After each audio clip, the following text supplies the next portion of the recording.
ጥቅኝ የሆኑና ምንም ጥቅም የሌላቸው አንዳንድ የመኪና ክፍሎች። አንዳንድ መኪኖች ለአፈጻጸም ይሁን ደህንነት ምንም አስተዋጽኦ የሌላቸውን አላስፈላጊ ነገሮች ይገጥማሉ።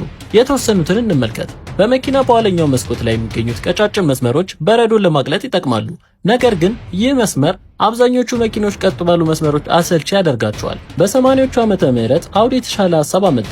በአንዳንድ የኳትሮ ሞዴሎች ላይ የማሞቂያ መስመሮችን ኳትሮ የሚለው ቃል እንዲመስሉ አድርገው ሰሯቸው። ቀጥሎም ሚኒ ኦፕን ሜትር የሚባል መለኪያ ጫነ። ይህ መለኪያ በ2000ዎቹ መገባደጃ ላይ በአንዳንድ ሚኒ መለዋወጫዎች ላይ የሚታይ ሲሆን ጣሪያው ተከፍቶ የሚነዳበትን ጊዜ ይቆጥራል። ከዚህ በተጨማሪ አንድ አሮጌ ኤስኤ ውስጥ ብትገቡ ኤክስትራ የሚል ምልክት ያለበት ማብሪያ ማጥፊያ ልታዩ ትችላላችሁ። ምን ይሰራል ካላችሁ ምንም። በመጨረሻም በሐመር ላይ ያሉት ወፍራም ቀለበቶች ጂፖችን ለመሳብ ብቻ አይደለም ጥቅማቸው፣ ይልቁንም መኪናው በሙሉ መጎተት እንዲቻልና ለማሳየት እንዲቀል ተደርገው የተሰሩ ናቸው ተብሎ ይታሰባሉ። በመኪናችሁ ላይ ያለ ነገር ግን ምንም ጥቅም አልሰጠኝም ብላችሁ የምታስቡትን ኮሜንት ላይ አስቀምጡልን።